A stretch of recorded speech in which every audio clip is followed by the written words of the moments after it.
আছে। আপনার ভাই কোনোদিনই আপনাদের এই সম্পর্কটা মেনে নেয়নি। সে প্রতিবাদ করে আপনার প্রেমিকের সাথে মারামারি বাঁধিয়েছিল।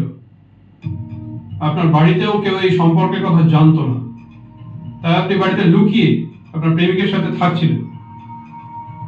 একদিন আপনার ভাই সবটা জানতে পারে, আর তারপর থেকে বাড়িতে সব জানিয়ে দেওয়ার ভয় দেখায়। কি ঠিক বলছি তো? আর সেই ভয় আমি আমার ভাইকে খুন করেছি, এটাই বলতে চাইছেন তো? তাহলে বিকাশ নিখোঁজ হয়নি, খুন হয়েছে। কি?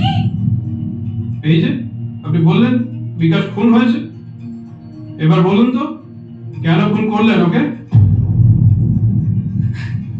আমি ওকে খুন করিনি, আমি ওকে খুন করিনি। না না, ও কিছু করেনি, ও কিছু করেনি। তাহলে আপনি স্বীকার করছেন আপনি আপনার ভাইকে খুন করেছেন? অস্বীকার করে লাভ নেই। সত্যি কথাটা বের করার অনেক রাস্তা আমাদের জানা আছে, এবং তাতে অনেক কষ্ট।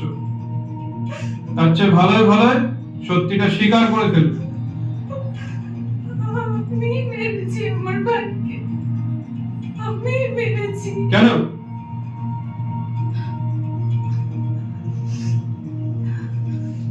হ্যাঁ, আমি আমার ভাইকে মেরেছি। কেন? আমি আর পারছিলাম না, রাস্তা